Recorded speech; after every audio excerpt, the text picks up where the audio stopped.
TPI acaba de emitir mandado de prisão contra o Benjamin Netanyahu por crime de guerra e crime contra a humanidade. Hoje é dia 21 de novembro de 2024 e essa data é histórica, porque é a primeira vez em muito tempo que um líder ocidental, ou seja, ocidental político, tem um mandado de prisão pelo TPI. E ao mesmo tempo isso mostra que os crimes de guerra, os crimes contra a humanidade e o genocídio que o Estado de Israel tem cometido contra a população palestina são reconhecidos internacionalmente como crimes. Não existe mais o eu acho, talvez, eu duvido. Não.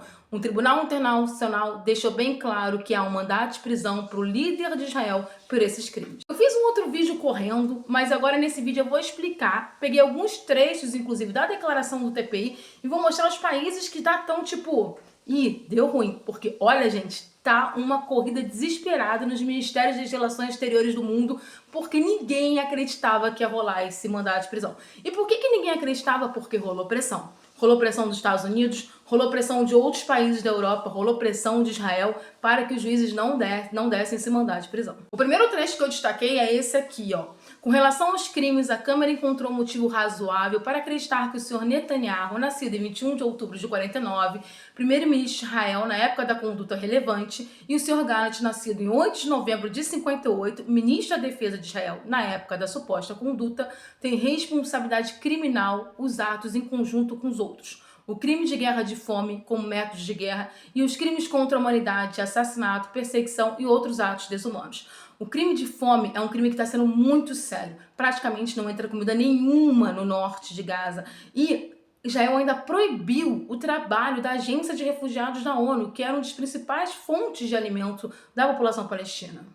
Os relatos de fome, os relatos de pessoas que estão morrendo de fome são muito grandes. A gente tem uma estimativa que os números possam estar chegando a mais de 100 mil pessoas que possam vir a falecer de fome em Gaza. Mas aí continua. A Câmara também encontrou motivos razoáveis para acreditar que o Sr. Netanyahu e o Sr. Gallant têm responsabilidade criminal como superiores civis pelo crime de guerra de dirigir intencionalmente um ataque contra a população civil. Isso é algo que a gente está denunciando há muito tempo. Os alvos são sempre civis, sempre.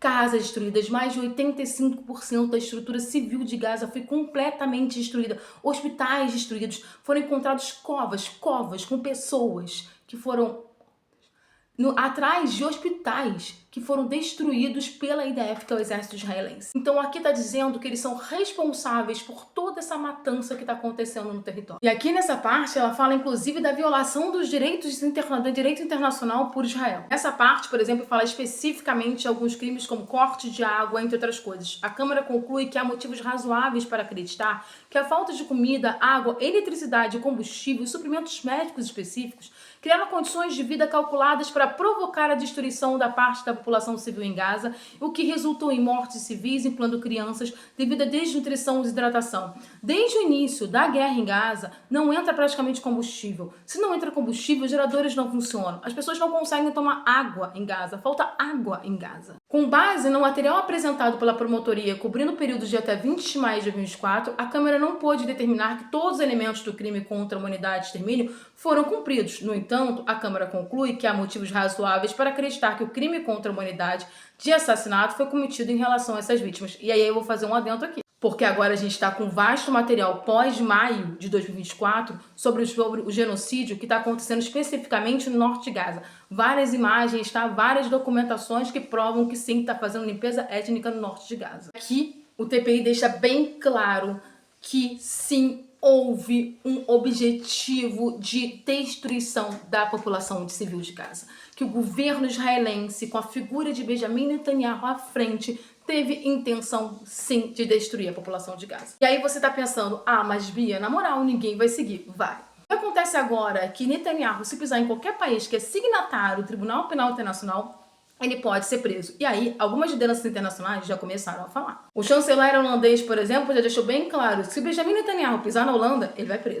O Josep Borrell, que é o ministro das Relações Exteriores da União Europeia, já disse que tomou nota, tomou conhecimento da decisão do TPI e como a União Europeia é signatária do TPI, ele deixa bem claro que as decisões são vinculativas e que sim, os países terão que seguir a decisão do TPI. A França já disse que vai seguir a norma, vai seguir a decisão do TPI. Então, se o Netanyahu botar uns pezinhos na França, ele vai ser preso. O governo sul-africano, a gente não precisa nem dizer, né? O governo sul-africano é o governo que começou o processo acusando Israel de genocídio na Corte Internacional de Justiça. No caso, é o Estado de Israel que está sendo acusado. E eles também deixaram bem claro que reconhecem a decisão do TPI e que se Benjamin for lá, tá preso. A Irlanda também já comunicou que se Benjamin Netanyahu botar o pezinho no país, vai ser preso porque vai cumprir as normas do TPI. E esses aqui são mais ou menos os países onde Benjamin Netanyahu não pode pisar, porque são os países signatários do Tribunal Penal Internacional. Lembrando que o Tribunal Penal Internacional é um tribunal novo, que foi criado há mais ou menos 20 e poucos anos,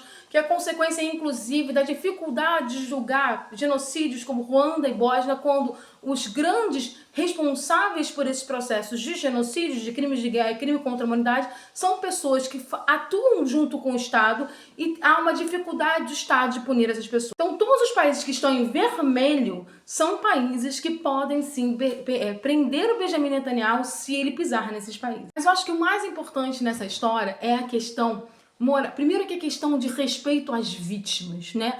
Estamos assumindo finalmente que existem vítimas, estamos assumindo que os palestinos são vítimas dessa história, que os palestinos estão sendo martirizados, estão sendo mortos, estão sendo assassinados de forma assim cruel e bárbara. Sempre bom lembrar que 70% da morte em Gaza são mortes de crianças e mulheres, tá? E isso mostra uma coisa, talvez o mundo esteja mudando efetivamente. Eu queria lembrar que durante a cúpula do G20 aqui no Brasil, a declaração dos líderes da cúpula, e tem vídeo aqui falando sobre isso, faz uma condenação muito forte ao que acontece em Gaza e ao descumprimento das leis internacionais.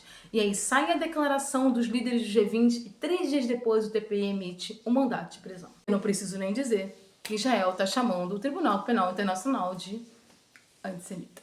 Desculpa pelo tamanho do vídeo, mas é que era muita informação. E hoje é um dia muito importante, principalmente para aqueles que ainda defendem a civilização versus barbárie.